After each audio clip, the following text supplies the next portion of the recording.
And since yesterday we have created this project, we'll be using the same project over here. And then what I will do is, yesterday we were stuck with the core router, if you can remember, and the problem was in the, if I go to my, which was the product, and in the product we have the product screen, and in front we didn't mention the parent route, so that's why we were not able to navigate it correct. So everything configuration was correct, but only thing is that we forgot to mention the parent route in front of the sub route. So whenever you are navigating to the sub route, you have to mention it from which parent route you are going to navigate to the sub route.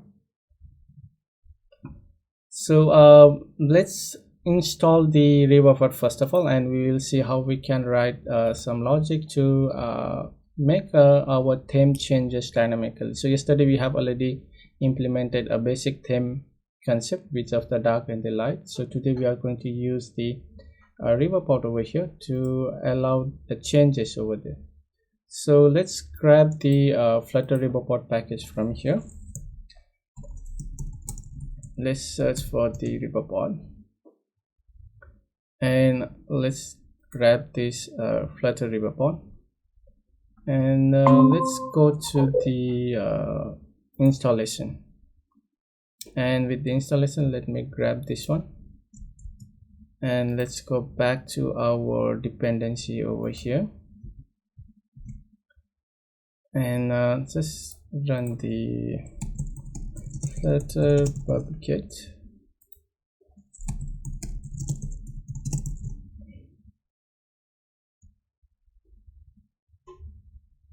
Okay, so once that is installed, let's go back to our main.dart file.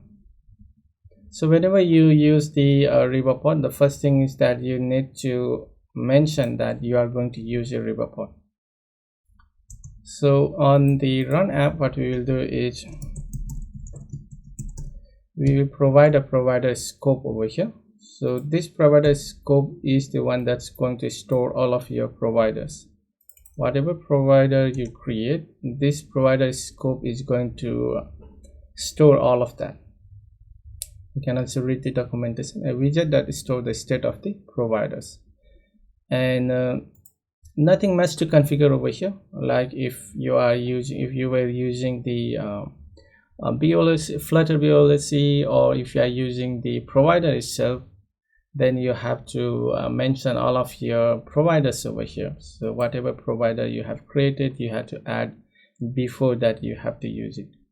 But with ReBuffer, we don't have to add the provider itself over here unless you want to override some of the providers. So by default, you can just use the provider scope over here, and that's it. So wherever you create your provider, then you can anywhere access inside your application, since you have already passed in your main application over here. So we have the provider scope over here, and next thing is that we need to let's go to the setting page, and let's create a setting page over here. I guess I'll create a folder, and for that I'll use the presentation, and inside this presentation we will have a widget too. I need to have a UI first, and this UI, let's put it inside that, and I'm not sure we will have a state, but let's create a state and the controller. So let's create a screen, and that screen will be of a setting_cr screen.the file, and let's create a stateful, and setting screen, and let's import the material package, and let's keep it as a const. And other than that, what we can do is, this is comes from the Flutter framework itself, but what we can do is we can use the widget that comes together with the ReBuffer itself. So what I can do is I can replace this one with the consumer stateful widget, right? And this one should be of a consumer state, and this one should be of a CUNSU consumer state. So what it does is that whenever you want to access any of the provider, we have to use a ref object, which is basically a ref. And using this ref, by default, this is not available on the Flutter framework, so we have to use this consumer widget. Or if you are using a stateful widget, then you can go with the consumer widget, consumer stateful widget. But if you want to use just a normal stateless widget, then you can just go with the consumer widget. So there is a two kind of widget. One is a consumer stateful, which is the it extends the stateful widget internally. And if you want to use a stateless, you can just use the another one, which is of a consumer widget itself. So difference between the consumer stateful widget and the consumer widget will be, if you use just a normal stateless, you have to add in one more function over here, or the parameter, to use the ref object. Once we use this one, we can use the ref object anywhere inside this. So it's not only inside this widget, but you can also use outside of this widget, which will be quite helpful if you want to do something with the provider inside of the init state or something. So once we have created this particular widget over here, the next thing is that we need a provider that can store our we need to store our state of whatever we change inside. So since we are going to change the theme, so it should store the theme value for us. And you can also store it with the database or other set preference or any other storage that you want to use. But we are not going to configure any of the storage over here. We will be using provider state to store the state for our theme changes. So that is not a permanent changes to your application. It's just whenever you are running application, it's just application lifecycle that it will be stored. So let's go to our core folder over here, and in the core folder I'll create a one more folder, and let's call it as a providers providers. And inside here, let's create a one new file and call it as a theme provider.file. Once you have, you can use the provider. So I'm using this particularly is the coming from my extension, I guess it's from the provider or something. So there is a code snippet generator. So if you don't have that, you can just go and install it. I guess it's somewhere here, but I can't find it. Flutter ReBuffer snippet. So this is the one that I'm actually using, and this will help us here to generate this code. So what we have to do now is we have the provider, and let's give this name as a theme provider. So here in the documentation, if you go, you can see there are so many kinds of the providers that you can use actually. The StateNotifyProvider, future provider, stream provider, state provider, right? Change notify provider. But for this case, what we want to do is we just want to store a value, which is a single value, which is whether this is a dark theme or the light theme. So we are not going to use any of the complex state over there. So we just have one state, which is whether it is a dark theme or the light theme. So in this case, what we will use is we will use a state provider, which will help us to store just a single state over here. It's the simplification of the StateNotifyProvider. So if you have a complex object, later we will see we will be using a StateNotifyProvider, but currently we don't have any of the complex logic. We just need to store some string over there. So let's go back and I will replace this provider with the state provider, and the return type, you can see it takes the type T, which should be of the string. Let's say we want to return it from the string over here, and default value, let's say it's of the light mode that we previously created, right? So now, which means that this state, the state of this particular theme provider by default is the light. So we want to update this value later on from our setting page. So let's go back to the setting page over here, and inside this, let's create a scaffold. I guess let's add the scaffold and the app bar, and let's add the app bar, and let's add the body for this one. And with this body, what I can do is, let's say I create a column. I guess it should be fine. Let's add the children for this one, and with this children, let's add or maybe we can add a switch or switch style. I guess it should be much better. Let's say adaptive one. And with this, let's try to arrange it properly first of all. And first thing is that let's keep a title for this one, and title may be text of the, let's say it's of a dark mood or something. And then we can also have a subtitle over here, so let's say it's of a const of the text. And with this, what we'll do is let's say enable or disable the dark mode. So the value that we need over here is text the boolean. So what we will do over here is let's go and grab that particular provider that we have created. So in the theme provider, we have created this simple state notifier. So what we want to do is we want to make use of this one. So let me close all of this.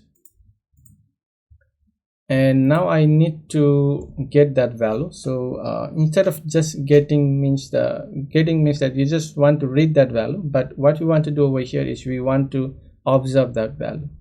So I want to observe that value is of, let's say, a final theme, or let's say just call this one as a state or something.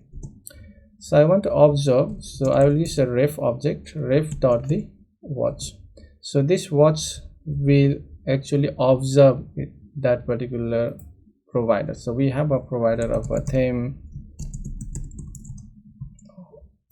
I didn't type it.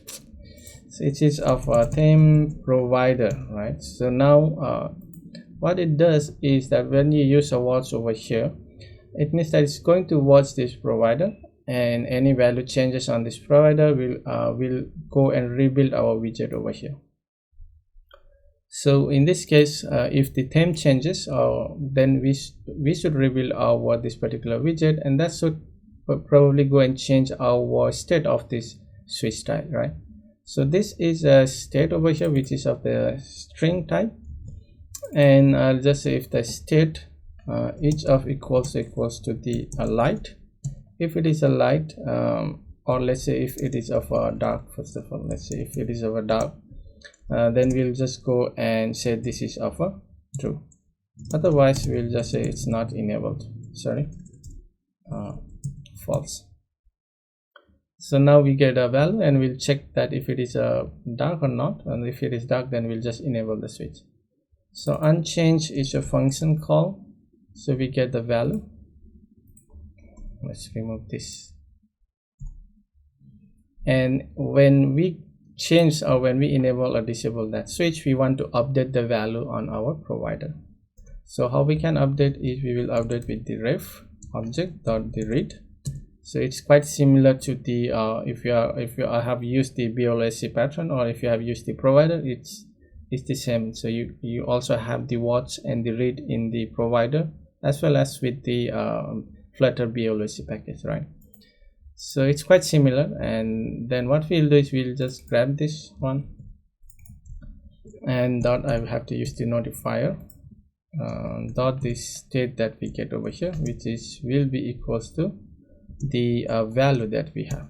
So this value is of the I guess it's the boolean. So what we have to do is, if it is true, then we'll go and say that this is of the dark, and we'll just say if it is not, then we'll just say it is of the light.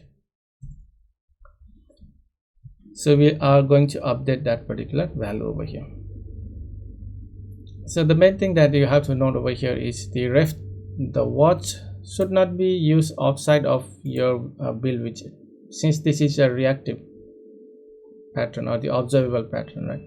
So you just want your, whenever the value changes, it's going to rebuild the widget that you are actually watching. So outside of this build widget, there is no widget to be rebuilt. So you should only use inside this particular build context over here. And in case if you want to read some value outside of this particular build widget, then you should consider using the ref.read pattern. If you go and read the documentation, you will find about it on the what to do with the watch and what to do with the read object. So once we have this configured, so now we have a simple state that we can maintain over here. So what we will do now is, let's go to our theme first of all. So no, I guess let's go to the route and let's create a route so we can navigate to the settings screen. So let's duplicate this value, and let's set this one of setting over here, and this is of a setting. Let's go and create a route for this one. So I'll create a top level route for this one, so I'm not going to create a sub route. So for the sub route over there, and we will add a new route below this one, and let's set this each of the setting over here, and this is also of the setting is the one that we created. And we'll not use a page builder over here, so let's try to use just a builder over here. So we can also use a builder if you don't want to have a customization for your animation and all of the stuff. You can just use a build context, just a builder over there. And from here, let's try to return our just the value that we have, each of the setting, and the setting screen, I guess, that we created. And I can also pass in the key over here, a unique key of to manage the state.the page key.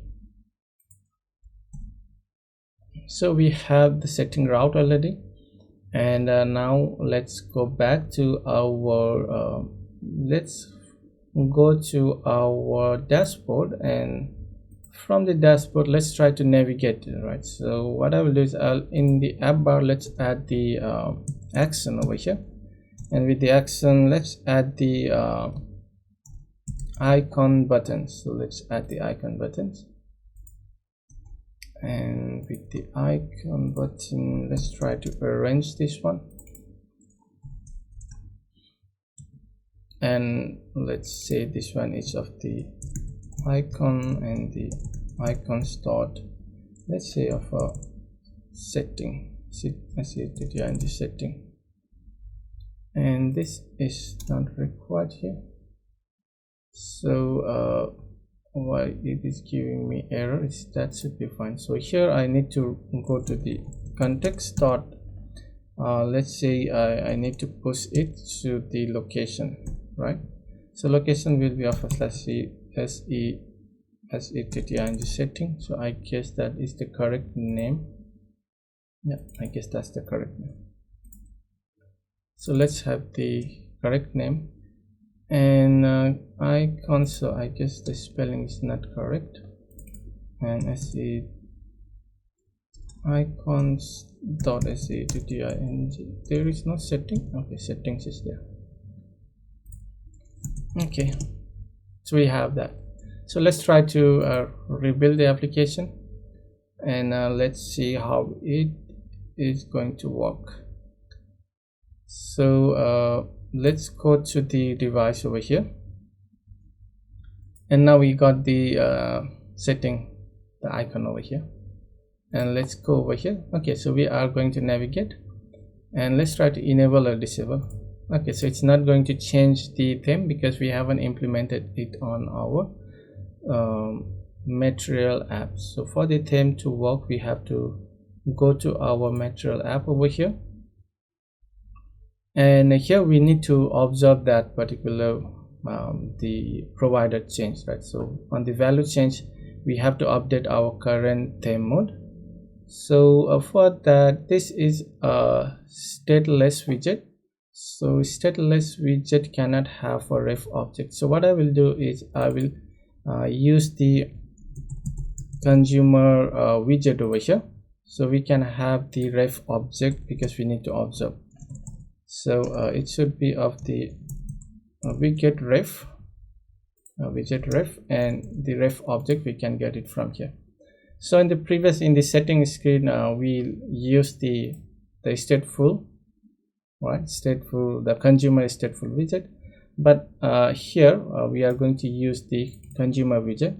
So because the ref object, we just want to use it inside of the build, we don't want to use it outside of this build. So for that, I'll just have a ref object over here, and I can observe the change similarly that what we did previously. So I will just say a final, let's say a final value of the theme or something, and then this is of equals to the ref.the_watch from the provider. So it should be of a theme, theme provider that we have. So now we get the theme value over here. This is just a string, so we just have to, the current theme just takes the theme, so we just can pass in. So let me try to reload the application, and once it is done, let's go to the setting and let's change it. Okay, so now the theme is working. So whenever we enable or disable the value on our provider that we have created, which is of the state, where did we create that one? Over provider.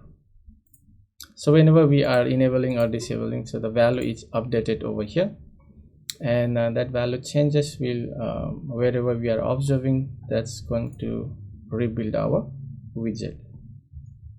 So this is a simple case of the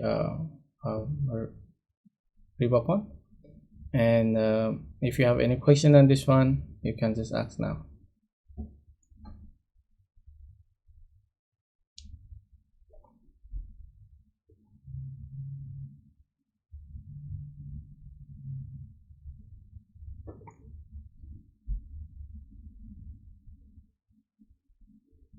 Sir, actually I'm asking how to rebuild the state.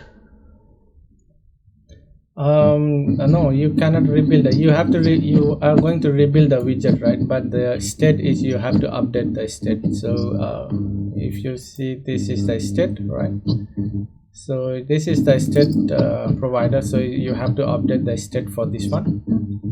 So updating state is done here. So whenever you are changing the value for this one, you are going to update the value over here. So state is the value, right? So this is the state, it sets the states. So whatever value you pass in, so it's going to update the value for this state provider. Okay, sir. Okay, then if that's all, then let's move on to the our another topic where we will be configuring our API to connect, right? So I will be using one API from here.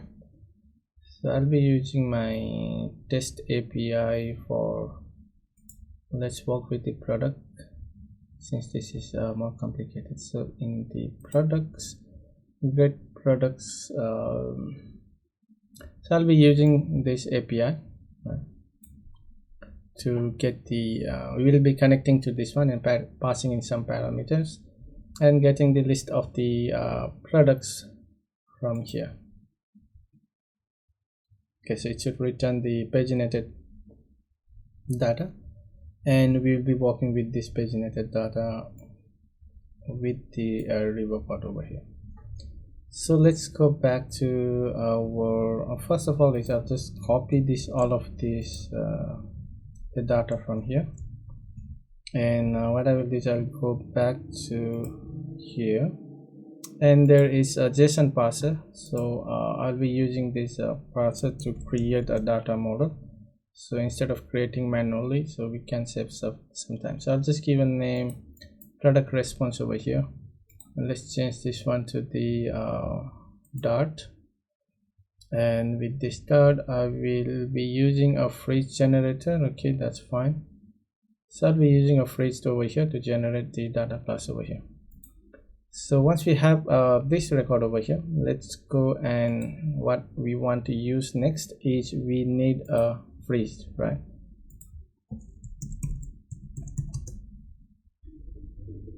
So we need two, one is of the phrase and one each of the phrase annotation. So let's go to the phrase annotation and let's grab the package, and let's grab the dependency from here. So this will help us to, if you haven't used the phrase before, this will help us to generate the this is an annotation. Later we have to use the annotation, right? Add phrase, which is the annotation, but the phrase package itself is the will help us to generate the phrase data class. So let's go and grab this one, and let's go to the installation. Let's grab this one from here, and I guess we can put it to the dev dependency. I guess it can be fine if we put it in the dev. And next is that once we have these two, I guess we also need some of the other packages. So I guess we will need a build runner, because we need to generate the file, right? So build runner, let's grab this one, and here is the build runner. So let's grab the version from here, let's grab this one, and let's go and put it somewhere here, which I guess the build generator should be fine.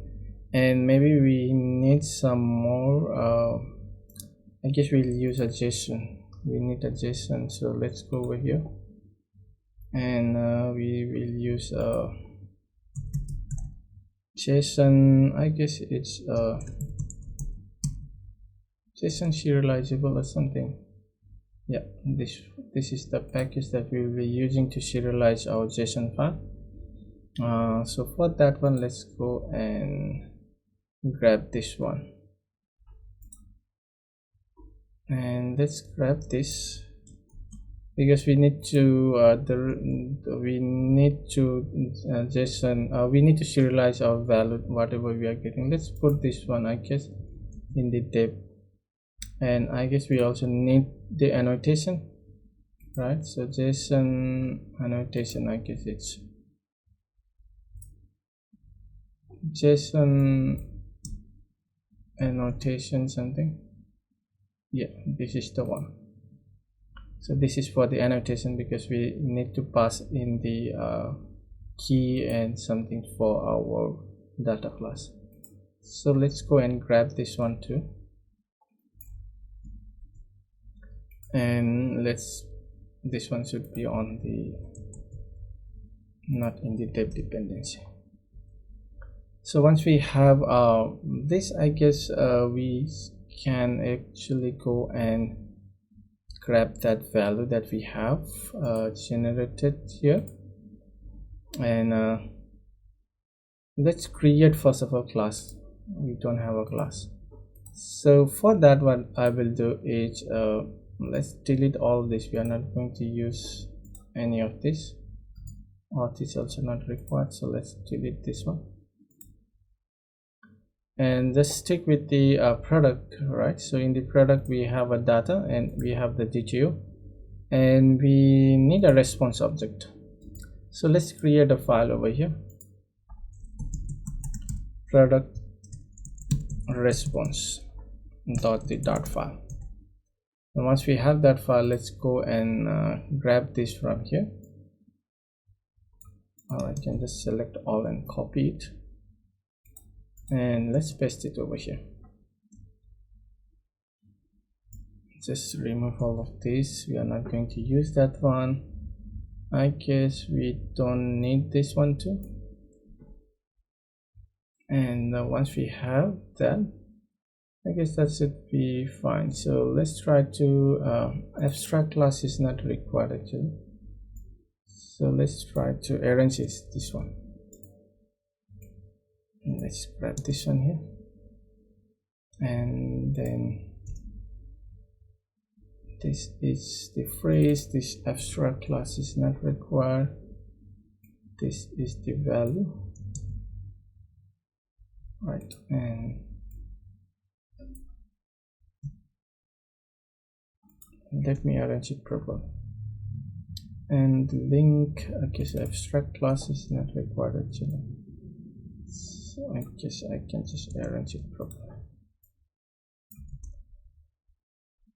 So what I will do is I'll change this one to like product data.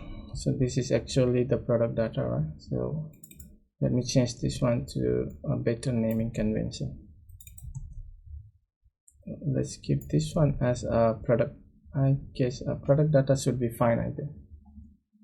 Once we have this, what we can do is we can need to generate the object, right? So what I have to do is let's go and see if, okay, so which of the fields are required. So I guess some of the fields are required and some of them are not required. Let me try to see what we need to. This one is here, and let's with the phrase you don't have to mention is we can give a default value. So this int value, I think it is a required one. So let's say this is a required for our project. And if you go back to the value over there, you will see that the key is quite different compared to what it has generated. So what we'll do is we'll generate a key, right? So let's go and grab that one. So let's go back over here, and category ID, let's set this is of the add JSON key. So this will be our value. So I need to grab it from here. So this is our category ID. This is of the category ID, and then I guess add JSON key. Not this one, so I guess I'll just copy this one. So this one will be brand ID, right? So brand underscore ID. I forgot the name. Okay, and the SKU, I guess it's fine. SKU is fine, I guess. Brand ID, SKU name, we need a short description. So let's go and add that one. So let me copy and let's change the short description. Long description is also there.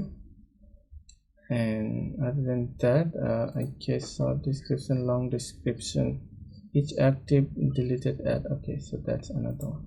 So another one is each active over here. This one we need to change. This one we need to change, and this one we need to change, and that should be fine. So let's grab the value, and this is of the updated add, right? So this is at the updated add, this is at the created, and this is of the deleted add, and this one will be of each active, and then we have the long description, and then we have a short description. So I guess that should be fine, and let's make all of this field as a required one. Let's say all of these are required for us. and let's put it over here, this unrequired value.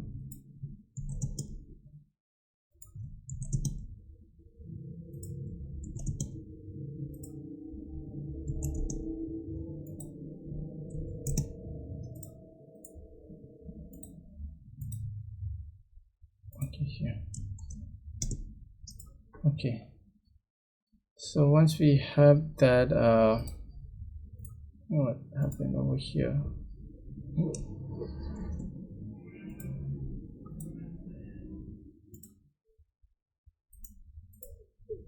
Okay, so once we have this, I guess it should be fine. Other than that, we don't have to change it, I guess.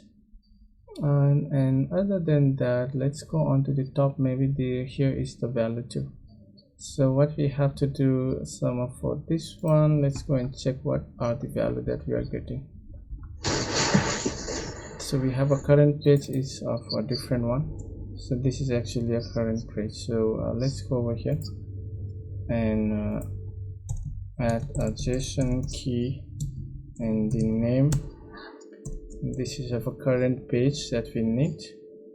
List of the data, I guess that's the current one. So let's give a default value. So default value for this one, let's say it's of empty list for this product list, and for this one let's give a default value. So in case if you don't want to make it required, you can just give some default value for it. And then for the list, I guess the first page URL, I guess we are not going to use that one. So from to and all of the stuff. So let's go and grab what is that value. Some value we may need. So we need a total page, 2 page. A previous URL is not required, per page is required. So in case you want to have a pagination. So let's try to set that value from here.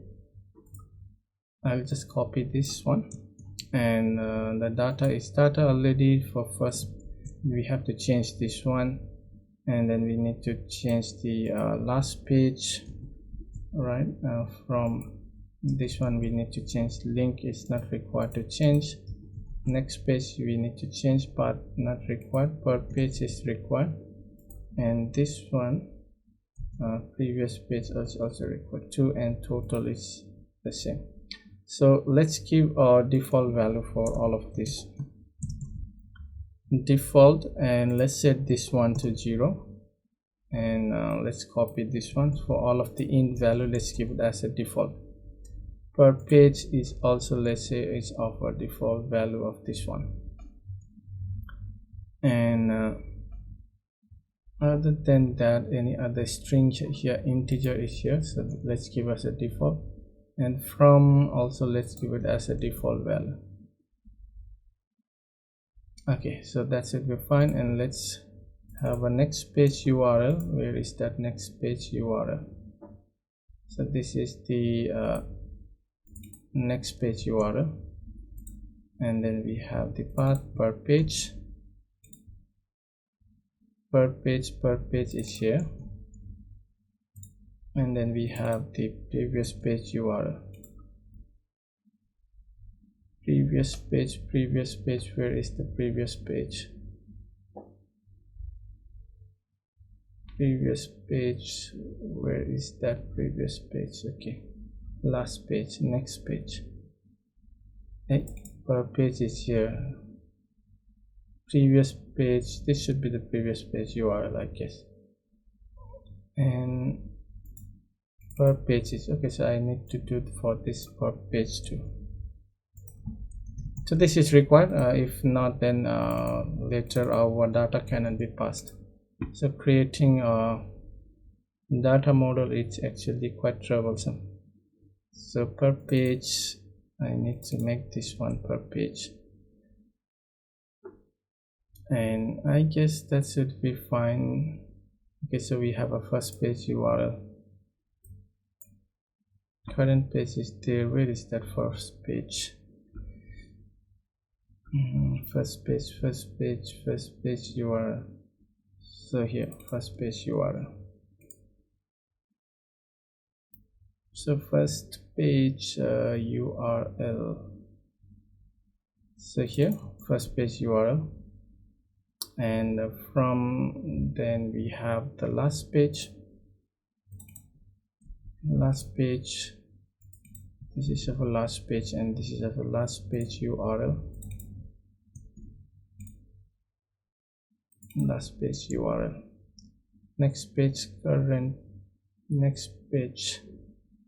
Okay, last page and the next page URL, and this is of the path.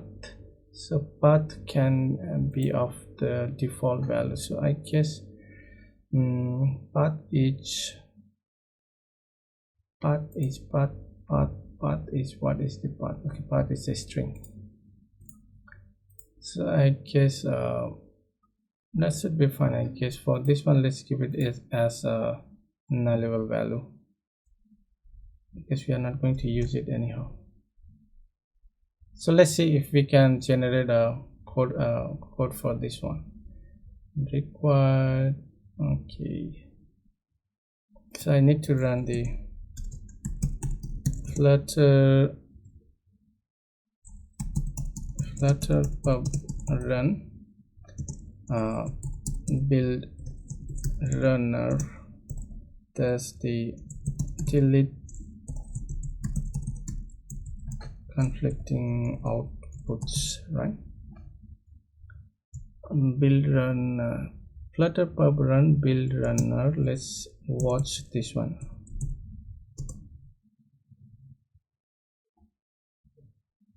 Did we add the build runner dependency? Build runner is already here, right?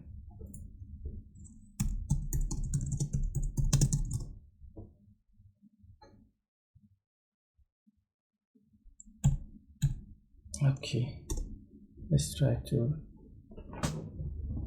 Did you forget to add the build runner? I guess it's a spelling mistake.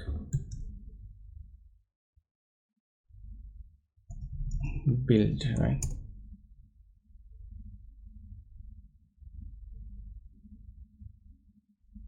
Okay, let's see if it is able to. Okay, so we forgot one more thing, I guess, or we have added. Okay, there is a part already. This is not required.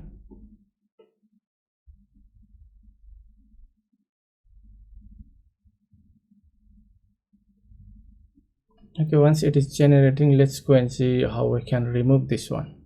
So from the documentation, they have mentioned that we need to add a. Let's go to the fridge and let's search for the fridge annotation. Okay, so it's not here, it should be on the fridge. So in case if you want to remove that warning, they have the documentation. That where is that documentation? But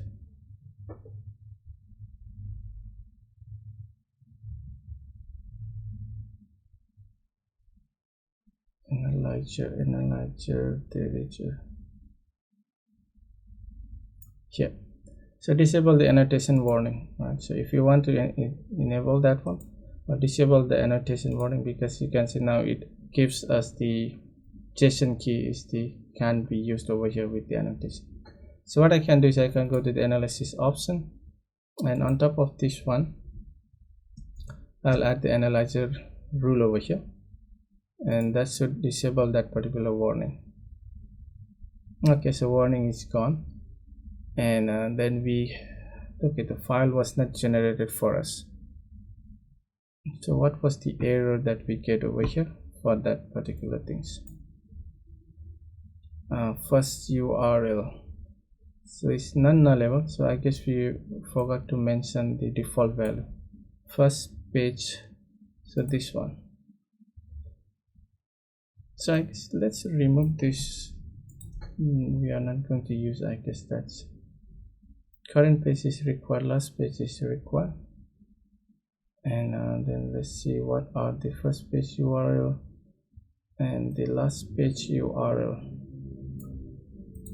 Last page URL, let's remove all of this.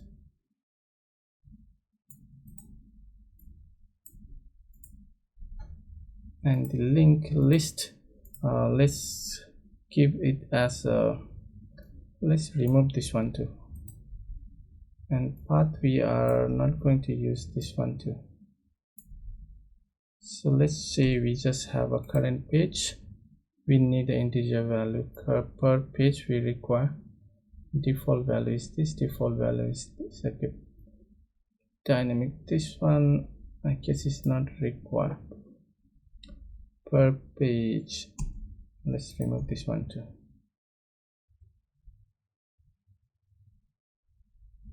And then it's still giving us the error. URL, so still URL, where is that URL? We need to find that URL. I think we have already mentioned. Okay, so here we haven't mentioned anything of the default value, so I guess we don't need this class anymore since we are not using the link. And here we have a mistake over this data class, so data class here should be data, and from like this one too, so we have to, okay, so still there is an error, there's still some error, right?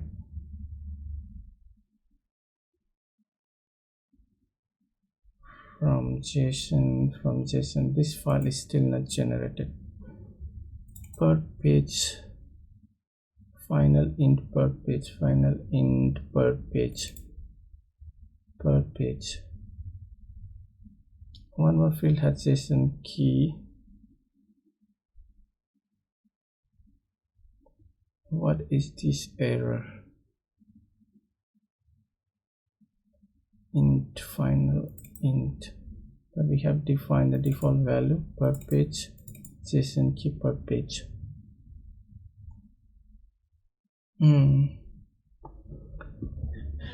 Can you guys see any mistake over here?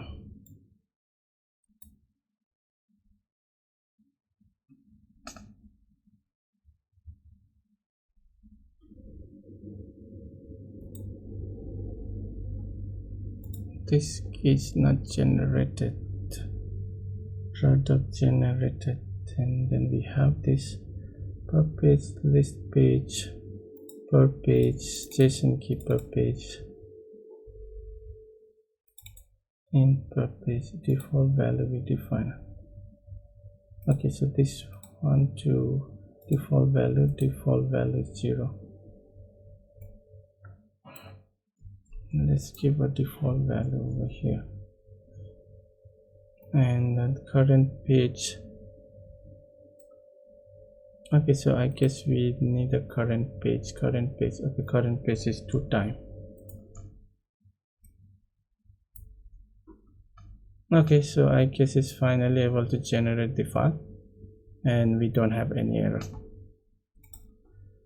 So any question that you guys have over here? Yes, sir. Actually, I just add the name JSON key, sir. Yeah. So this key is why we use is because the field name is different, right, compared to the key. So we need to match with the key that is coming from the API, because the data class that we define, the value or the key is a different. So it is a last page, but in the API that returns the value, it's actually is a different one. So you can see the API is actually returning us the last page, but we have defined as a last page in this case over here. So that should match us in the properly on the JSON file. So you can see the current page is the instance of our current page, right? The last page is the instance of our last page. So when it is mapping the file to our data class, so if the key doesn't match, then it will give us an error. So for that case, we have to use a JSON key to have a proper mapping for our JSON file. Okay, sir. Okay. So in case if your if the API returns the same field name that you have over here, then you doesn't have to mention the JSON key. But in case if the API return type or the key is a different one, then you have to generate in this way. Okay, sir. Okay, thank you. Okay, so once we have generated this file, so next thing that we want to do over here is to work with the API. So for that API case, we will be using the DO. So let's go and grab the DO from here. So let's grab the DO package, and let's get the dependency, and let's add that dependency, not here. So let's add the DO dependency, and also we'll use the one each of the retrofit. So let's grab the installation. Current version of the retrofit is this one. Let's grab that, and also it requires the retrofit generator, right? So we need a retrofit generator too. Build runner is already there for us. We have already installed the JSON serializable. That's fine. So we just need the retrofit generator over here again, and that will be over here. And now for this retrofit, let's go and grab the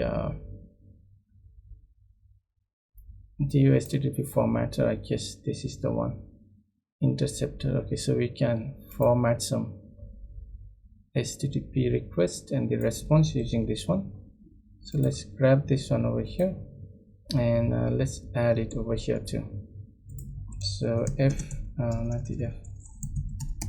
Flutter pubget. Let's grab the packages. So once we have these packages, let's go to our API. In the API, we don't have any class, so let's create a new file, and let's call this one as a product underscore. Let's call this API servic service .the file. So here we will be creating our API service .do. And first thing to use with the retrofit is we have to define the REST REST API, right? So annotate it with the REST API, and we create the RSCT abstract class of let's say a product API service SERVIC service,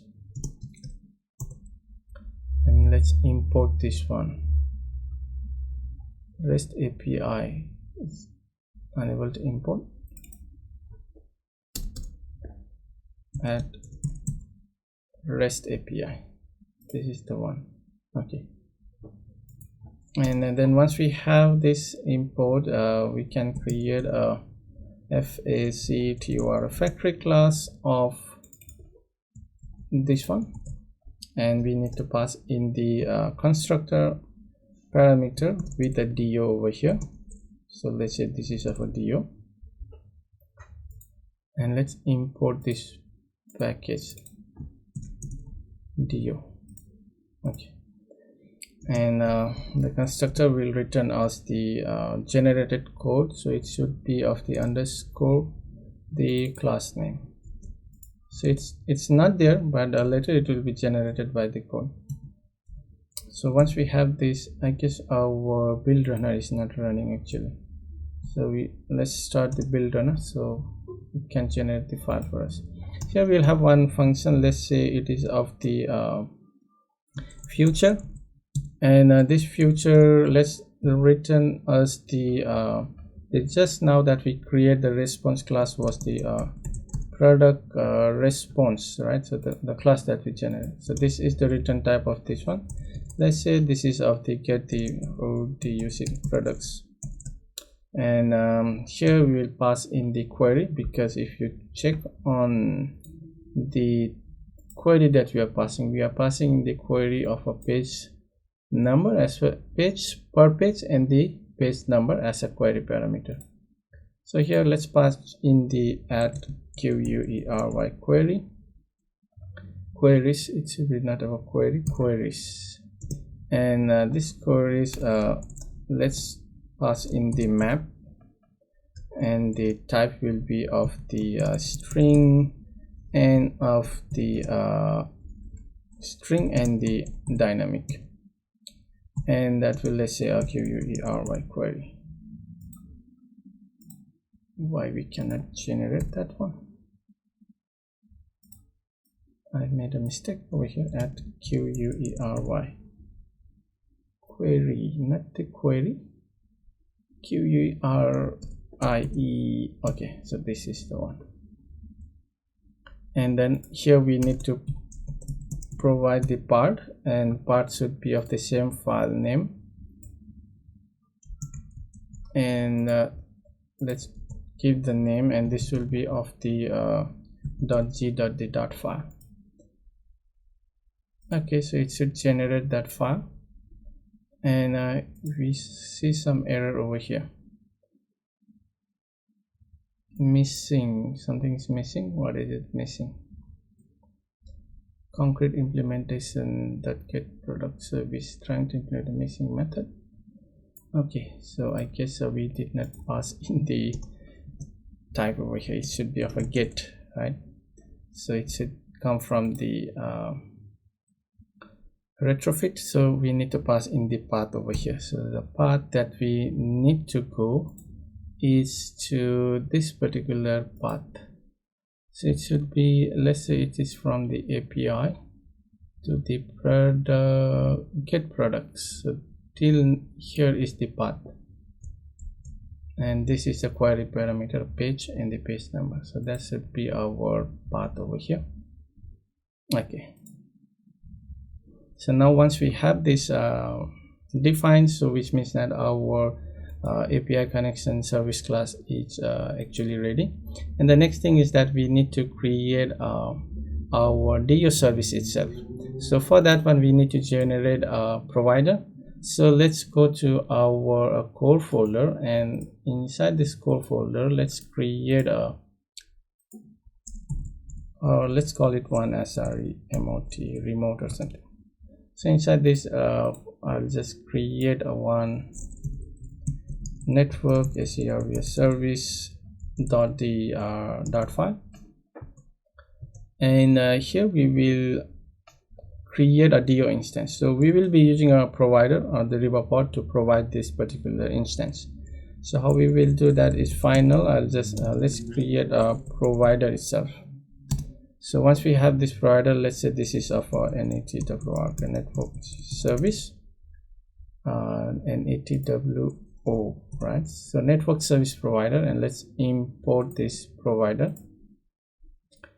And with this provider we will provide the DO, the instance of the DO that we are going to provide. So let's import the DO. So from here what we'll do is let's create some of the things that we need. So final, I will just options that we will define for our DO. So it has base options that we can define, which is of the base URL. So currently we don't have base URL, just give it as it is. Later we'll provide it again from the provider. So we can also define something like connection timeout. Maybe we can give a 60 seconds. So 1000 is based on the millisecond, so I'll just say as a 60. So that should give us the 1 minute, right? And the send timeout, we'll also define same thing as a 1000 into 60, and then we have our receive timeout. So let's say 1000 into the 60. That should give us the options for our DO, and I need to close it, right? And here let's go and create a final DO, and that DO will be off. Let's create the instance of our DO, and I can pass in the options that we have defined. And also I'll add the interceptors. It has interceptors.add. You can use the add all if you want to later create your own. I'll add the one that we have installed as a package. So to prettify our HTTP formatter, HTTP formatter, HTTP formatter, right? HTTP. I can't find. Did we install that one? No, I guess. HTTP formatter is not there, so I guess we haven't installed that one. So let's go and see where did we put that one. Okay, so it's on the dev, so it should not be on the dev. It should be over here. Okay, so once we have that, I guess we can go and grab the HTTP formatter, and here finally we can return the DO, right? And now we have the provider that will provide us a DO for us. Now next concept is how we are going to use this particular base URL. You can either hard code it if you want, or I will be showing you how we can provide this one also through the provider itself, since we are learning the ReBuffer. So I'll just go and inside this provider, let's create a new file of the base URL .the file. So for now we can use the provider to provide it. So provi provider, and I'll just say a base URL provider, and this is of the provider. And here we'll just this is of a type of the string, right? We need to return a string. So from here I'll return a string, and let's get the base URL. So this should be our base URL, and I'll just pass in over here. So if you don't have the flavor and you don't have the customization for the flavor, you can just use in this way.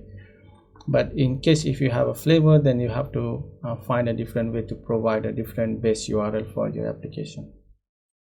So once we have this, let's go over here. Now I have a ref object. I'll watch that particular value. So I can just go and grab a final base URL, which is of equals to the ref.the_watch, and I'm going to watch the base URL provider. Now I will have that base URL over here, and I can pass it as a value. So now our network service class is ready. So in case if you have any question, now you can ask on it.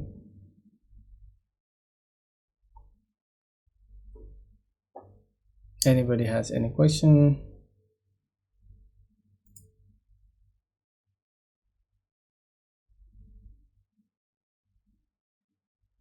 Okay, so I guess nobody has a question. Then I guess we can move forward.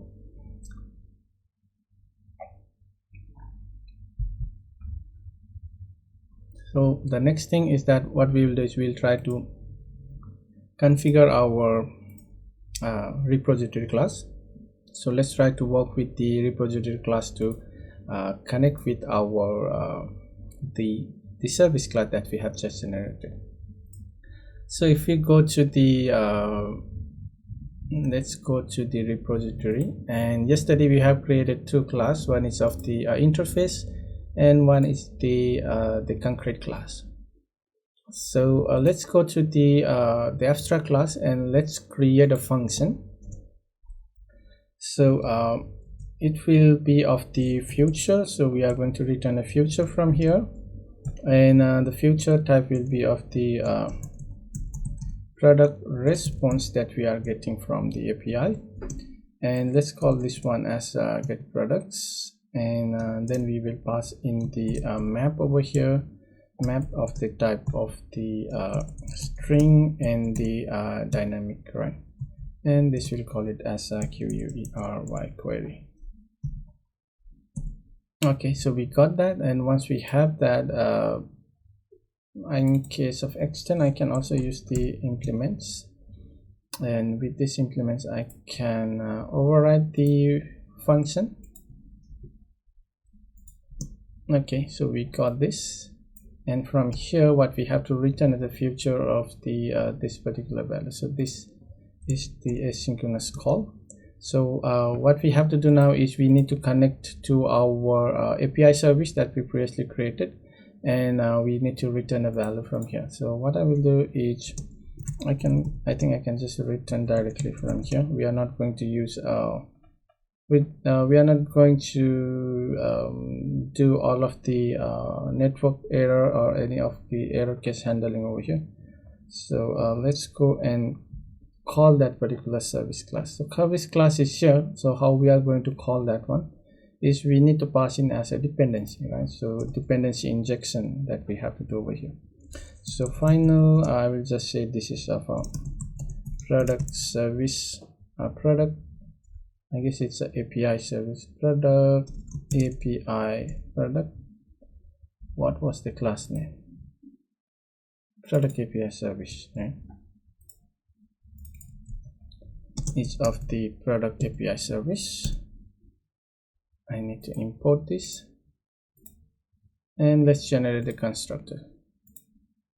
So now we have a dependency of this product API service. So whenever we instantiate this product repository, we have to pass in this particular API service class. So now I guess I can create a private variable since we are not going to access it from outside.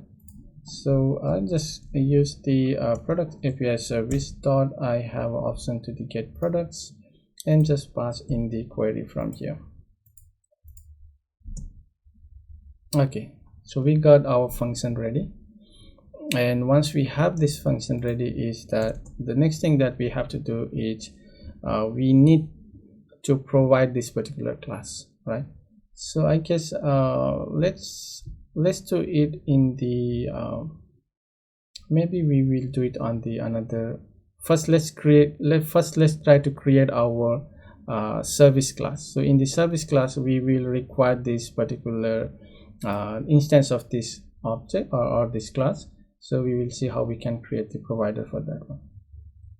So let's go and grab this function name, and let's go to our application layer, and in the application layer we just have this particular class, but I need the abstraction over here. So I'll just say product product service, and the dot file, and here let's create a abstract class of the product service, and this we will have one function.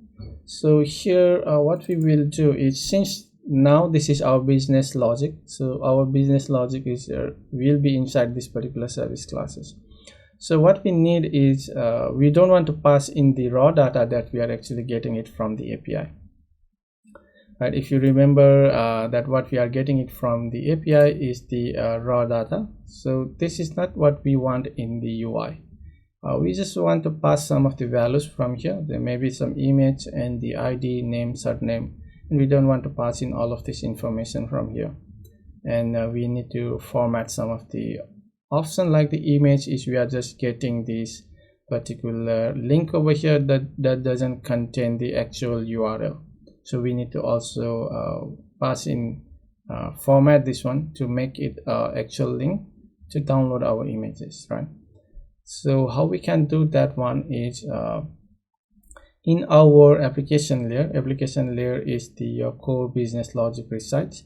So in this service class, we need to generate our the model that we are going to pass into the presentation layer. So presentation layer is going to use only what you are going to pass it from here. So first let's go to the our before we can proceed, what we need to go is we need to go to domain layer. In the domain layer, let's create a file that we are going to use. So let's create a product.the file that we are going to pass in. We will also require the product model, and we'll also require the page configuration for the pagination. So let's say this is of a page.the file. So let's create a class of the page over here, and then we'll create this one as the class of the product, let's say a product model, and let's have one more class. This is of the class of the product. So here let me go back over here and let me find one more package of the equatable. So for that will be equatable equatable. Yeah, we'll be using this one to generate the hash code and to string and the equals to operator. You can also use the phrase, but let me show you how you can do it more easily with this one. So phrase use it for the more complex objects, but for the normal object I can just use the equatable. So let me also grab it over here and just paste it over here, and let's call it as a Flutter pubget. And once we have that, let's go to our class over here. Where is our class? Let's go to the product first of all, and here we require the so I need to grab some of the information from the GTO again. Let's go over here. So what we need is these particular values from here. So let's grab in this till I guess I'll just use it's active. Okay, so let's grab this one, and maybe we'll not it all. So what I need to do is let me arrange this one properly. So this will be of a final int that we require. JSON, this all are not required here, and let's say this is of the final 2, and we need a category ID, and these fields are not required too.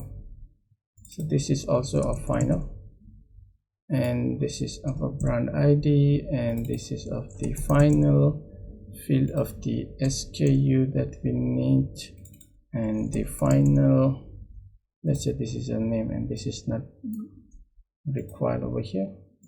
This is of the final, and then this is also not required, and this is of the let's say a final, and this is of the final, and this one of the final 2. And let me close it properly.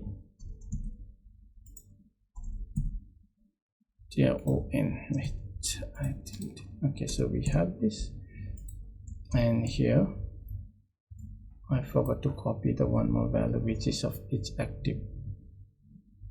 Where was that? Yeah, so string is active. Where is that? Okay, final string of its active. Maybe I will make it as an int value for now.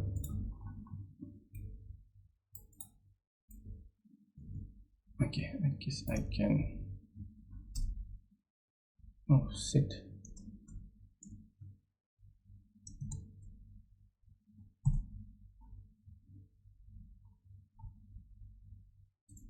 okay.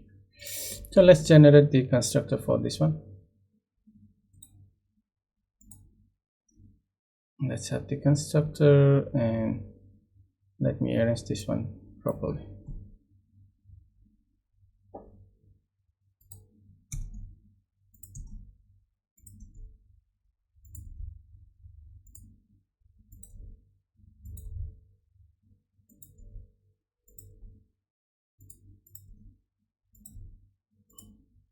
Okay, this is, what is this one?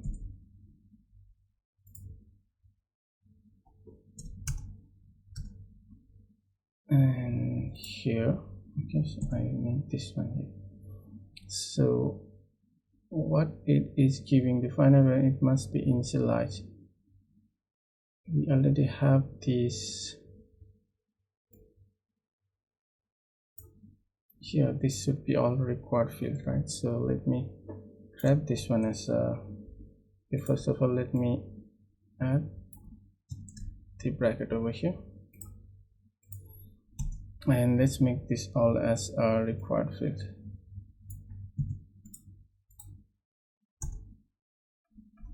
Okay, and this is the closing bracket, and this one should, what I did just,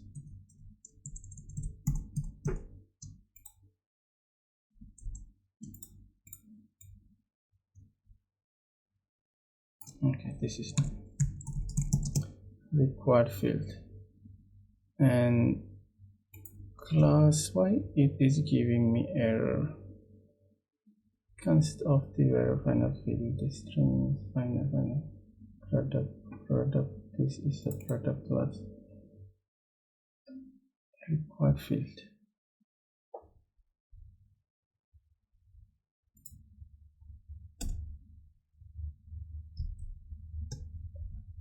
What happened over here? Why it's giving me an error?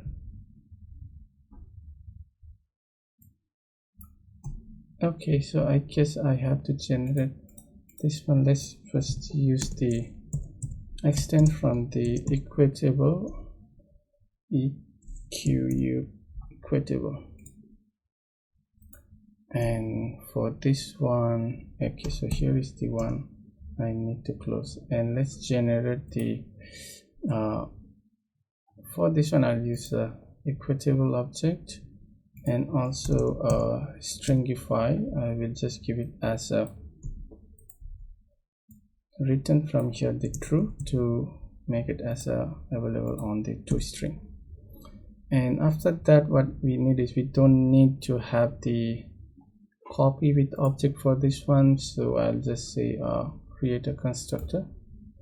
Okay, so that should be fine. And now I can just make this all as a required field, so we don't miss it, right? So let's go and add this one. Okay, this is taking a lot of time.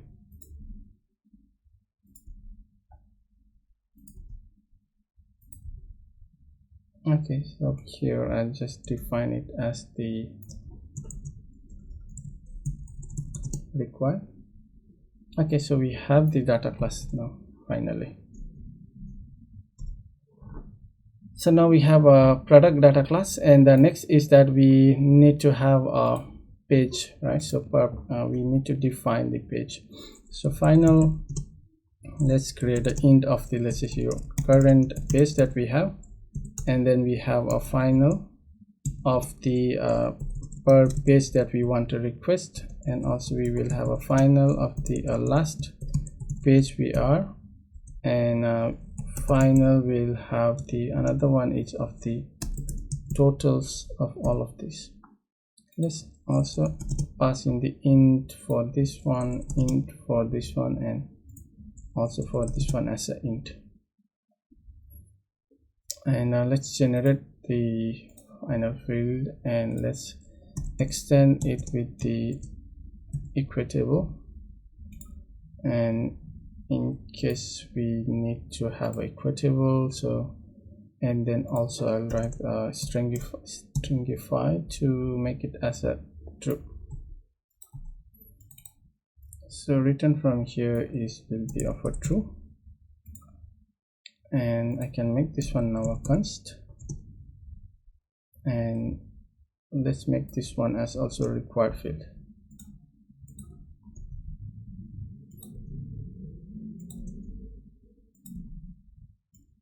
And let's grab this one as, let's call this one as a required. Okay, so we got our product and the data, a product model, a product data and the page data ready. We need to define a model next one. So let's go to the model file over here, and in the model file what I will do is I will require a final page of the let's say a page, and final will require a list of our products that we just created, right? So list of the product, and this will be of products. And let's create a constructor for this one, and this too also let's make it as a required field, required, and this one is also of a required. And once we have that, I can also use this one, extend the equitable, and let's overwrite this one. Okay, so this product model is ready. Now we are finally good to go. Let's close all of this, and let's go to the iProduct service, and here now we will require a product model. And once we have this, let's go to this one, and this class will implement from our iProduct service, which is an interface. So let's go and missing override. So here, and this has already a dependency of our repository class. That's good. So I guess yesterday we already created. And from here, what I need to do is I need a product model. So I will just say final, and this is of the asynchronous call. So I need to have a response over here, which is of equals to the await underscore the product repository dot get the product. So now we will have a response over here, and we need to work with that response. So any question till here now? Do you guys have any question?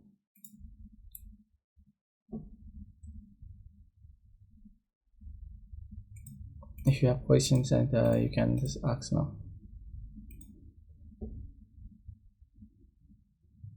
No sir, no sir.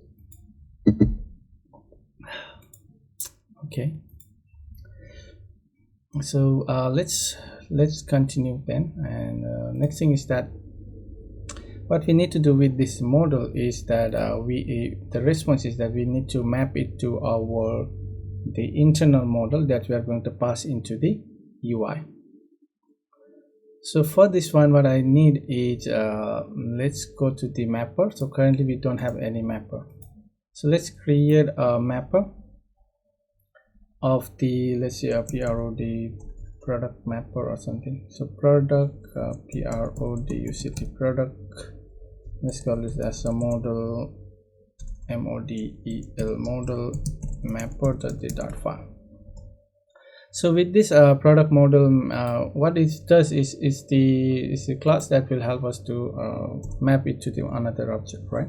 So let's say this is of the abstract class, and of the let's say a prod product model mapper, and let's have a function that will return us the product model. Return type is of the product model, and let's say a map to models. I guess that is a good name, and we'll take in the product product response as the response. Okay, so once we have this mapper class, so it's actually not required, but it's good practice to have this class so you can have much cleaner way to maintain it. So in the implement, I will also implement the product model mapper, and this class we have to override the missing file, the function. So here is the, now we have this particular function. With this particular function, what I can do is I can actually go and call that particular function, right? So let's go and call from here.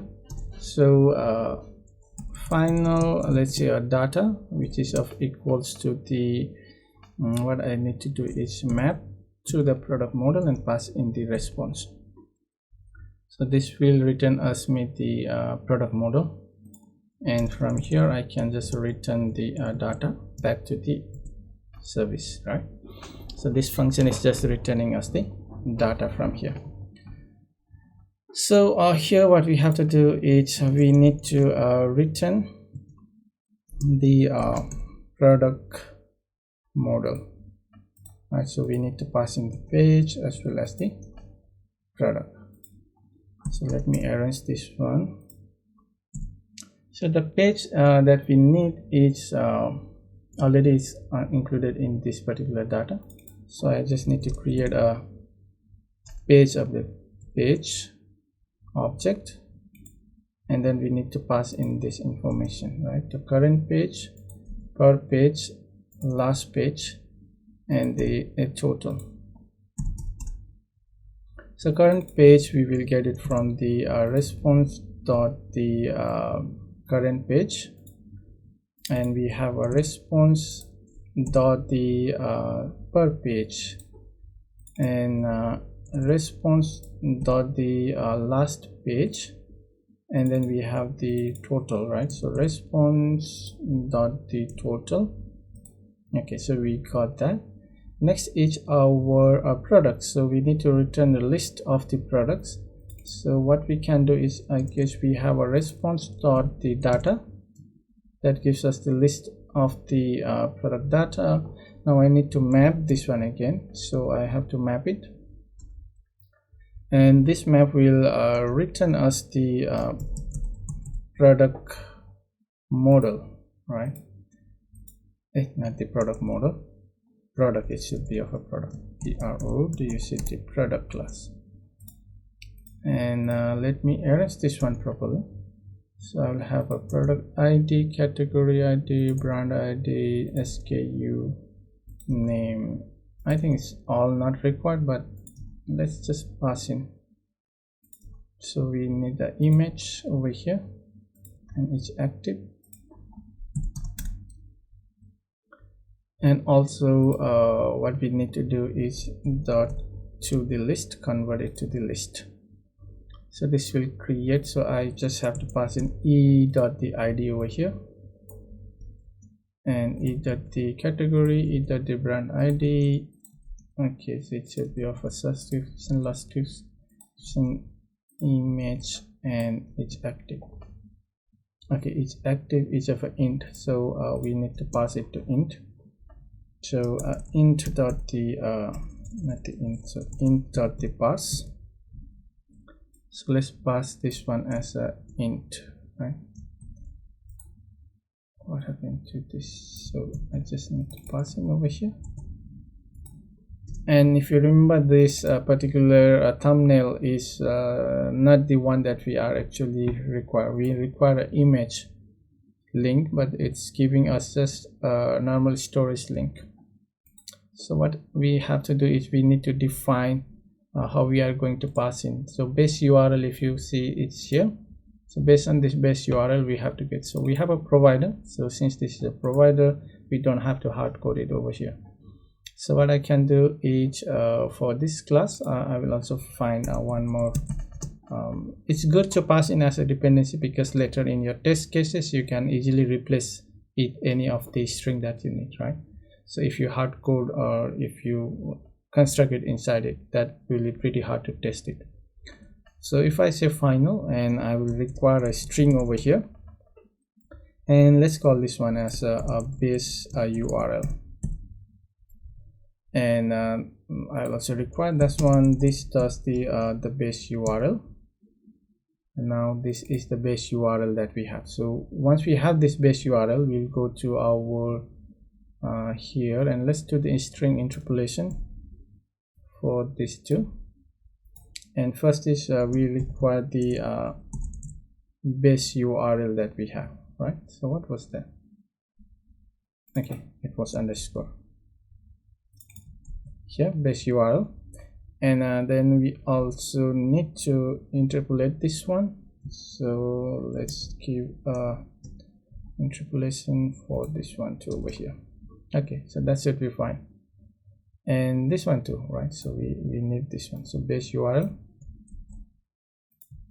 So let's not have the space here, and base URL. Then the next one is the e.the-image, so tilde sign and the curly brace. I guess that should be fine.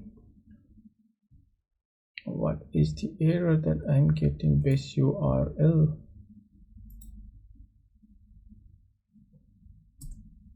Undefined base URL. Base URL. Okay, E is over there. Okay, so now we got our model back. So this created us the clean way to the model mapping, right? And from here we can easily return the data that we require, which is of the product model.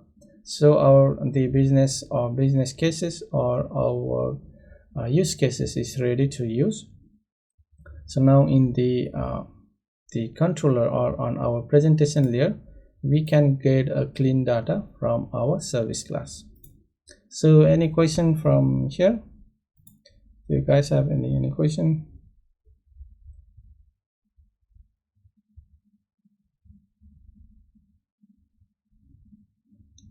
Okay, so if no question, then we can move on to the presentation layer. So in the presentation layer is we need to have a state. One is to maintain that particular state, and to have the controller that will maintain our event. So first let's go and create the event, let's go and create the state for us. So let's go to the state, and let's create a new file, and this will be of a product state dot file. Let's say this is of a product state, and let's call this one as a class of the product state, and we will use a phrase over here since it's much more easy to use with the phrase, and the $sign of the same class.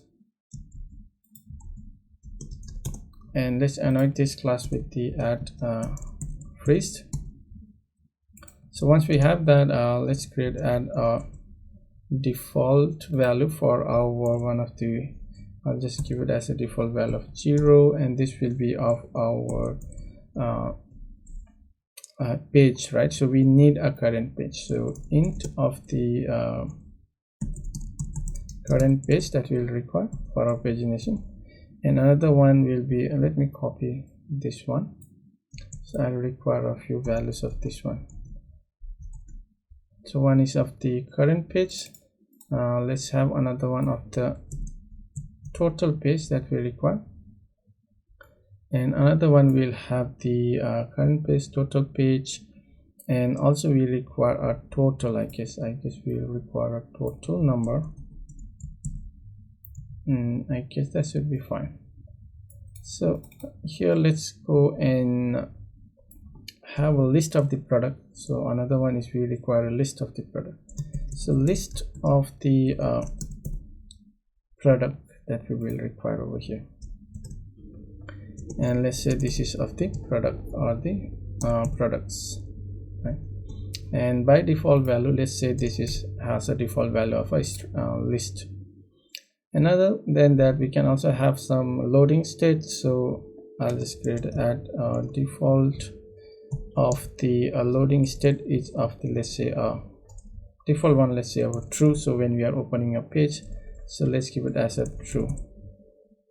So when you open a page, the state is of the loading, so bool, and then we'll just say each loading, and also we'll have another one with the same concept that will be of each fetching fetching the next page, and default value we'll just set it as a false.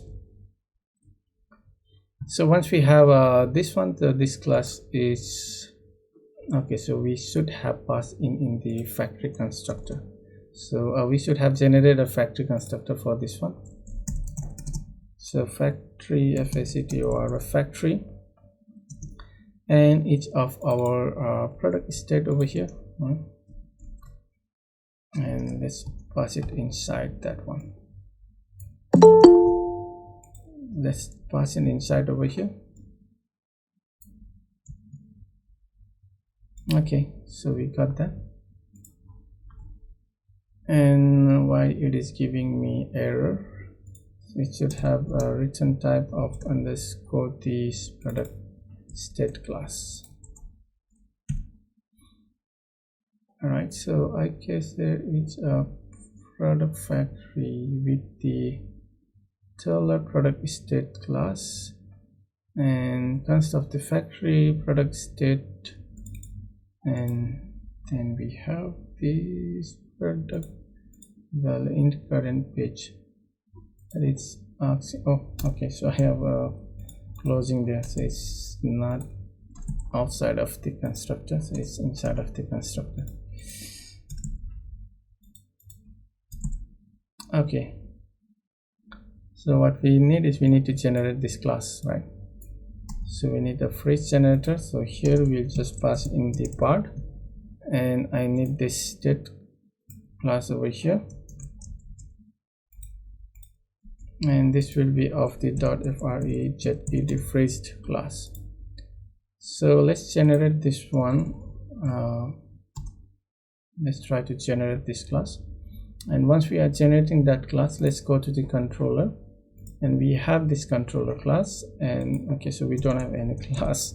Let's create a class of the product controller, and this will extend from the state notifier, and state notifier will take the state, so state will be of the product state that we have, like stat state. We haven't been created. Okay, so it hasn't been created over there, so let's wait for that one to complete.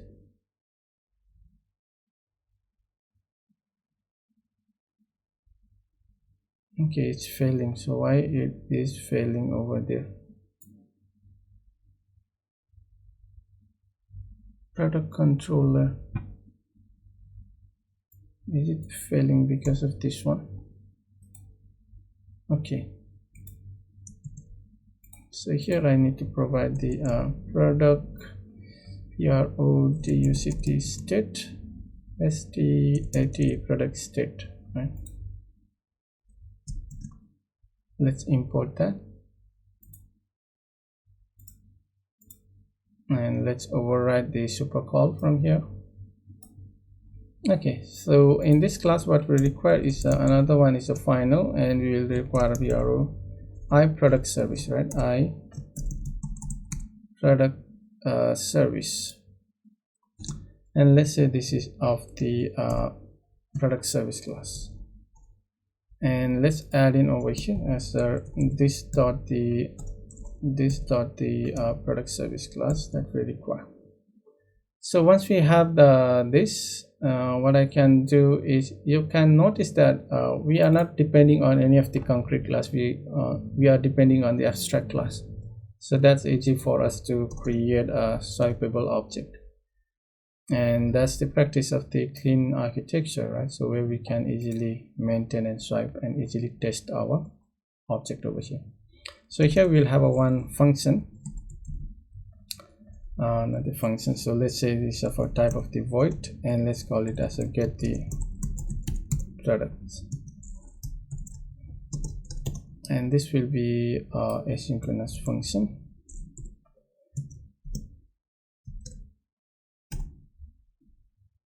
Okay, so let's go and grab the result, which is a await to the underscore the product service dot the get the products over here, and we need to pass in the query over here. So guys, are you all understanding, or do you have any question or in your mind that you want to ask about it?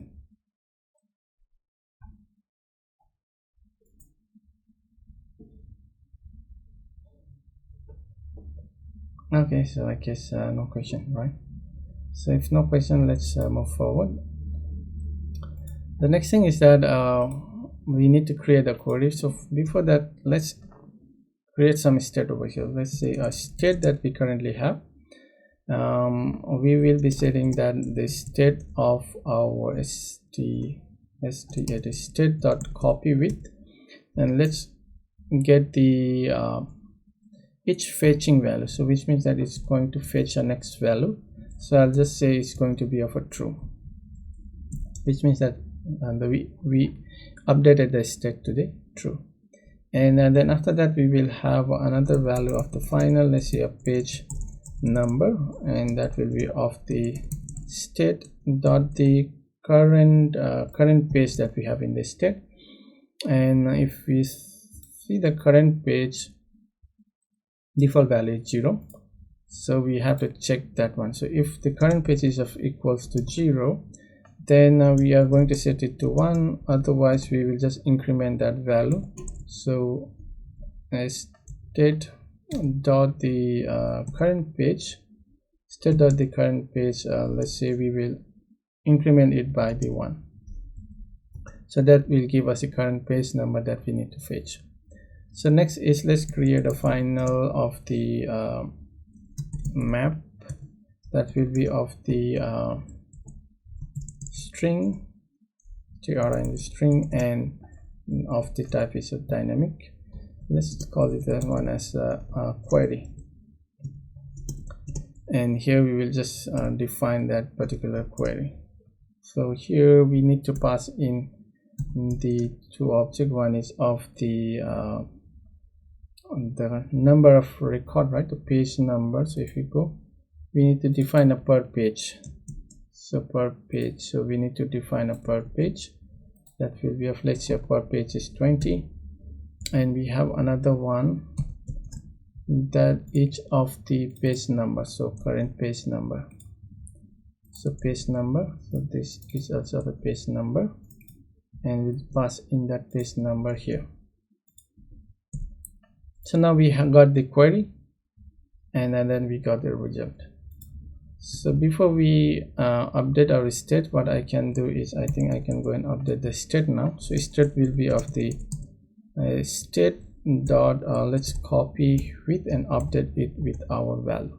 So first is we can update our products. So products, what we have a list of the products, so that we will get it from the result. And when you are using a pagination, we have to update the previous value, we have to preserve the previous value, right? So we can't override that particular value or create a duplicate value. So I'll create a final, let's say a old product or something like that, and that will be of the state dot the products that we have. So this will be of our, before we update the state, let's preserve that old value. So now we will use the spread operator and then pass in the old value, and then update that one with the new value that we are going to get it from the result dot the products. So this will update our list of the products with the new value. And the next is that we have the current page will be of the result dot the page that we have dot the current page, and then we have our total page, right? So total page result dot the page dot the total page, sorry, total total page. Yeah. And why is that giving us page? Total pages we require in, but it is a dynamic. Okay, so I guess we have made mistake. And then we have a total value, so let's say a total, so result dot the page dot the total.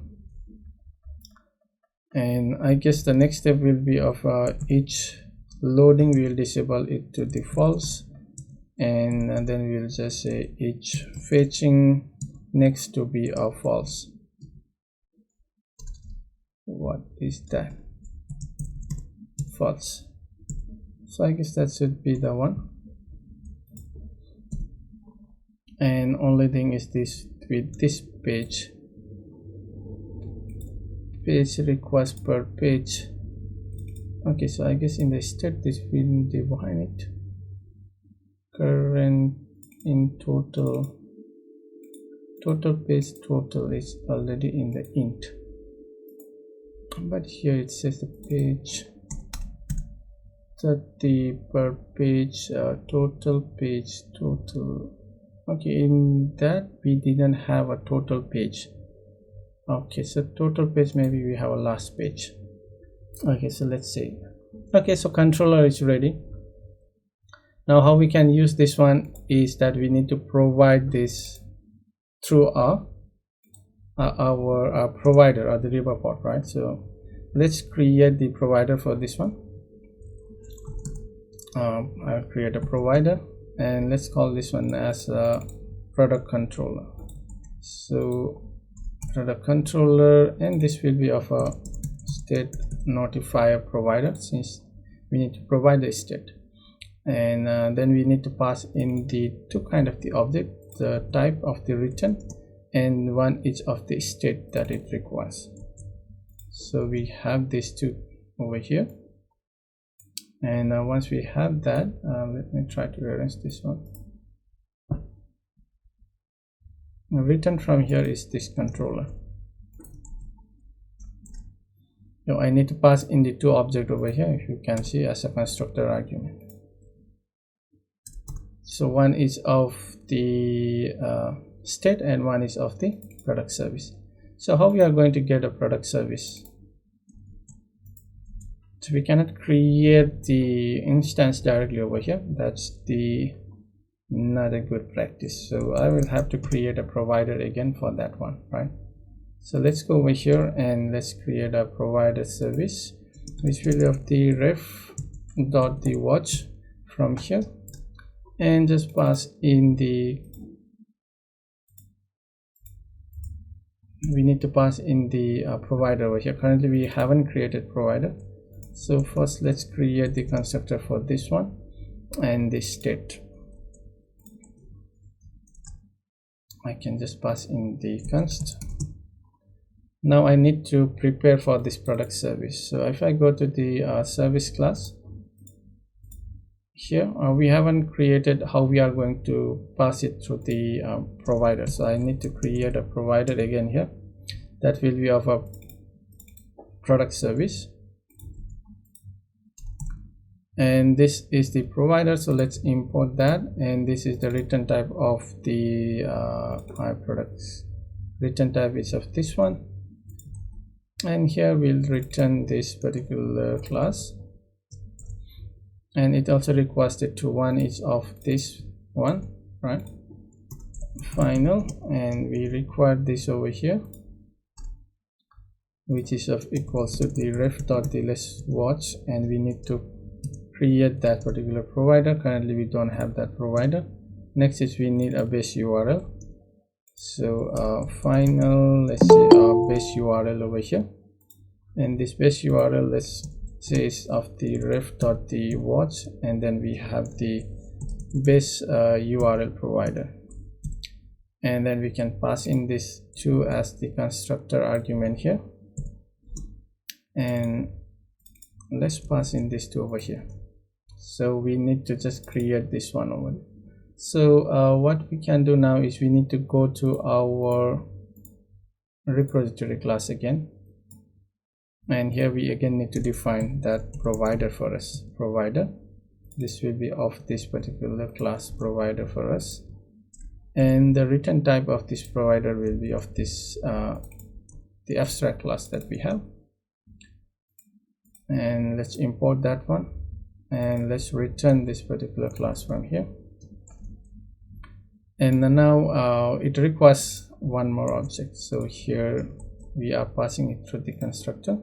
So final, and this class should be from the ref.thewatch. We'll watch it from the another provider, and currently we don't have, I guess, this particular provider.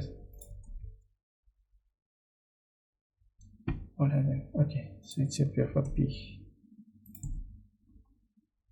So currently we don't have this provider again, I guess.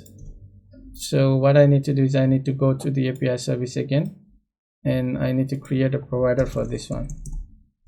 Provider, and this will be of a API service provider return type, and here is the same.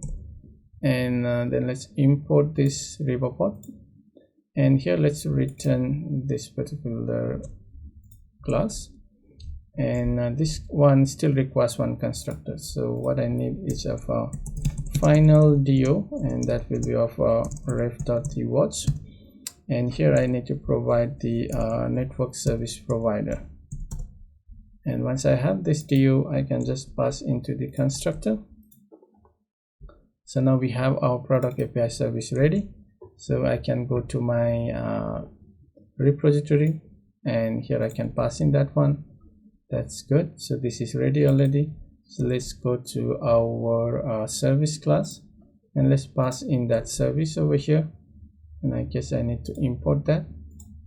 Okay, and once we have this service class ready, what I can do is I can go to my controller, and in controller I can just pass in that, and let's import that one, and we are good to go. So now we have our controller ready, which means that we can use it in our UI already.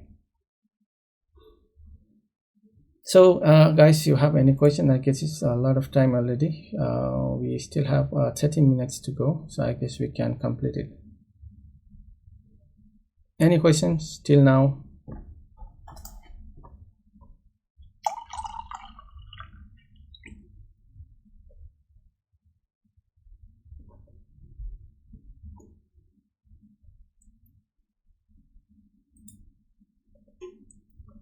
No question, right?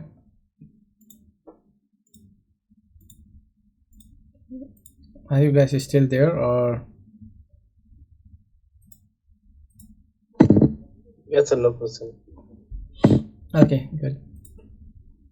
So the final step is to move on to the our widget. So let's go to the widget over here. So let me close all of this. I guess we have opened a lot of files.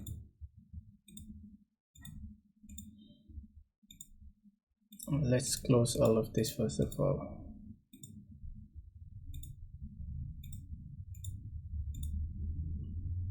Okay, finally we can go to our UI, and we have a product screen. Currently we don't have anything over here. So first thing is that we need to call that particular function in our controller. So this is the controller. We need to call this function to get the products. So how we can do that?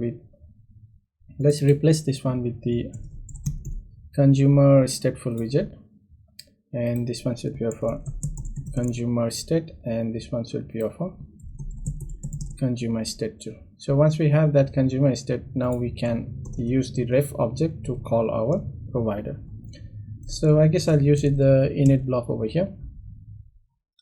In the init block, let's use the widget binding. I'll use a widget binding dot the instance dot add the post frame callback. So I'll use a post frame callback over here. So this is pretty safe to call, so we just have a small function to call over here.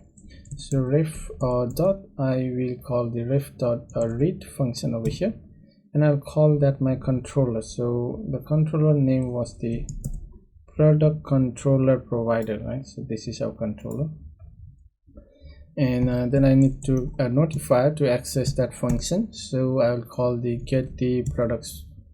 So that should trigger that particular function whenever we load this particular product screen. So once we have this call the function, which means that our state are already updated. So next thing is that what we can do is we can add our list, right? So let's create a list. So for that, let's go to the, do we have list already? So no, we don't have. So let's create a one widget that will hold our product list. So let's say we already used the product list, and this one is of the widget dot file. So we have a product list widget, and let's create this one as a stateful. I guess we don't need a stateful over here, but let's create a stateful. And what I will do is I'll create a name for this one as a product list widget over here. And let's have this one for, let's import that, and let's change this one to consumer stateful widget instead. And let's have this one as a const, and this one should be of the consumer state, and this one too consumer state. So here we will just create a, let's first of all, let's just go and watch our controller provider so we can get access to the state. So state, or I need a final state, and I'm not creating this list directly in this product screen because I need to watch that whole controller. And in case if you have the other like the widget over here, if you have a multiple widget here, that's going to rebuild all of your widget tree. So that's not a good practice, and it's bad for the performance. So I'll create a separate since this is the Flutter we can use a composition over here. So I will create another widget over here and add my this will particularly build only this widget whenever this state change. So it's not going to affect the other widget that's going to use this particular widget, right? So I'll just say that ref.thewatch over here, and that will be of the, I'm going to watch my controller. So product controller provider over here. So now I'm going to watch this, means I have access to the state over there. And what I can do now is, first of all, let's say if the page is loading. So if I can use if condition, if the state dot is of the loading, right? In ReBuffer you also have async data that actually can handle the loading state, error state, and the of the data state. So it's if you use a async value over there, you probably don't have to do this state.loading, state.fetching, but we are not using async value over here. So let's go and handle it manually. So here I will just go and return the const of the center. Let's say in the center I want to load loading state. So CRCU circular indicator with the adaptive. Okay, so this should load the loading state if the state is of loading, which is the by true by default, right? So once the state is updated, and we will check that let's say that we want to check for another condition.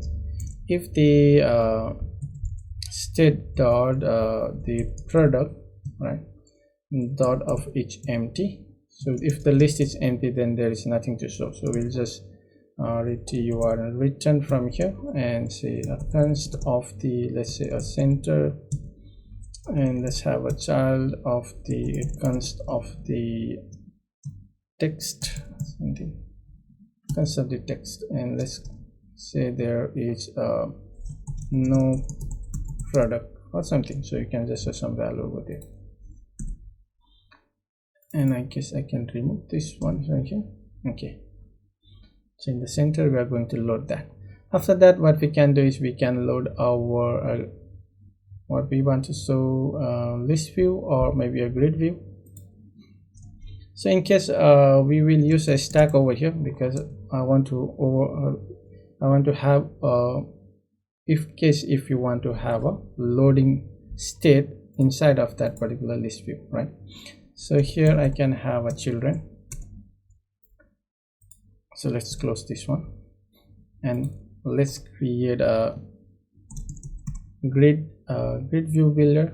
So let's use a simple grid view builder over here, and let me arrange this one properly.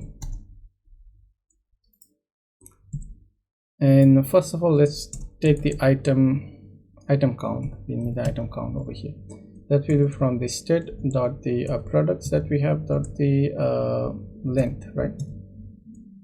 So that will give us that one. And also what we need is the grid view delegation. So silver grid, I need a SLIV sliver grid delegate with the fixed. So let's have a fixed count of access. So that will be of what was that? It was a cross access count, right? So cross access count, let's have a 2. Let's give us a 2, right? So that will give us a 2 column over there. And I can also set some cross access spacing. Let's give us a 8 for some spacing, and also the main access spacing, I guess. Let's have a 8, so that will give us some spacing over there. In the item builder, let's create a builder with this one. So I guess that's not required. Extra bracket. Okay. So let's have a const for this one. It's giving us the warning over there. So once we have this, what we can do is let's go and get the data first of all. So final data, when we just go and say the state dot the what we have is a product, and I'll get the first index of this particular data, and from here I'll just return something like a card, and in the card let's can have a child. So in the child maybe you have some column or something. Well, let's add the padding. I guess padding, let's remove that one first. Let's add a column, I guess. Let's close this one, and let's have the column with the children. And what we can load first of all is if we go over here, we have an image and name. I think we'll just load the image, name, and image and the name. So I guess that's 2 should be fine. I think we don't want to load much of this stuff. So let's go over here, and first let's create the image view, right? So I'll just have image dot the network. So this will give us we will load the image first of all. That will be of the data that we have dot the let's load the thumbnail. So just a small image, and let's keep the maybe a height for this particular height for HEIJ height for this image, maybe around 100 something. And then let's give a fixed fit also. So box fit to something like a fill. I guess fill should be fine. And once we have that, let's also have a small padding to give so the name. So I'll just say a const of the size box, and let's have the height of the 8. So I guess that should give us some height and the padding. So finally let's go and load our text. So we are not going to create a beautiful UI over here, we just want to load the data. So text, I will just say data dot the name over here, and then let's say if the max line, maybe we'll just, in case the overflow, let's give it as a 2. So and then we can also say if it is a long name, then maybe a text overflow that clip, I guess that, or ellipse, I guess that should be fine. And maybe you can just change the style something different for this, and I'll use a theme dot the of context, so I can don't hard code it.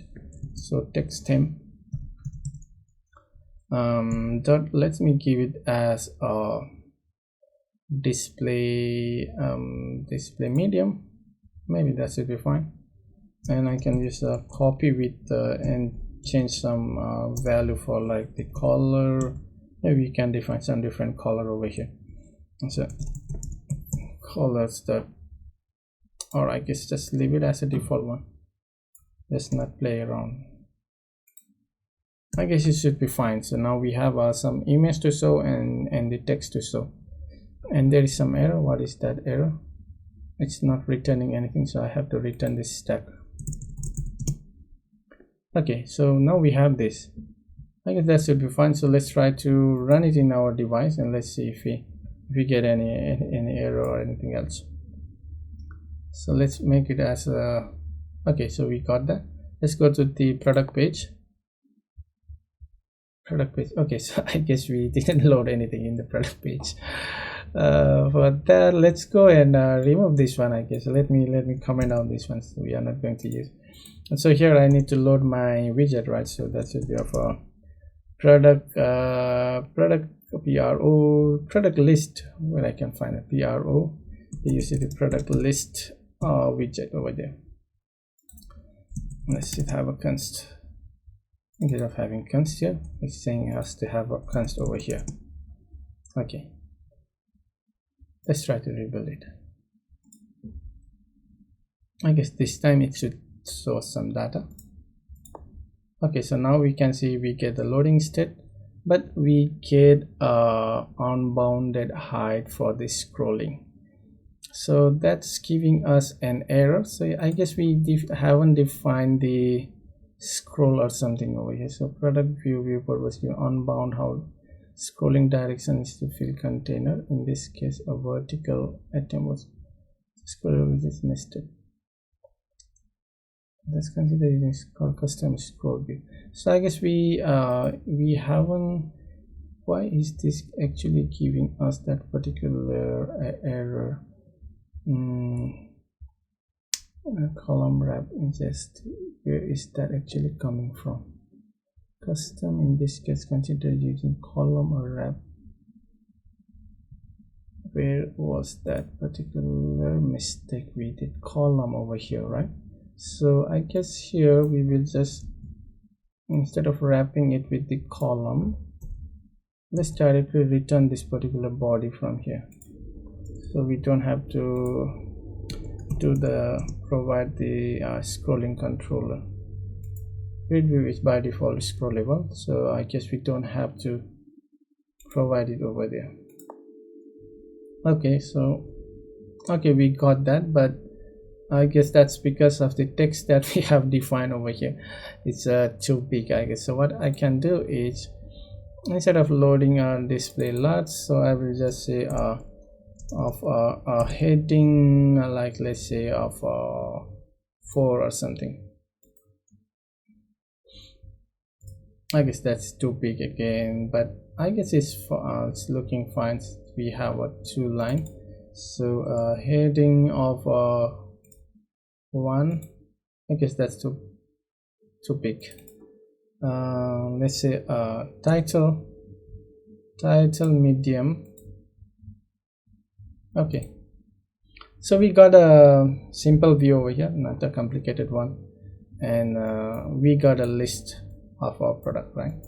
So when we are scrolling, we don't have implementation of the pagination over here. In case you want to add a pagination, you need to add a scroll controller. So any question till here? We still have some. Okay, so we just have a 5 minutes or so.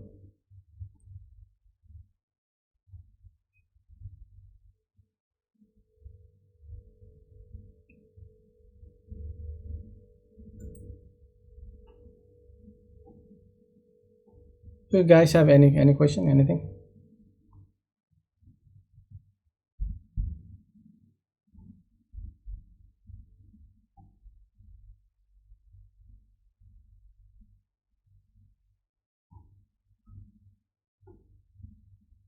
No question?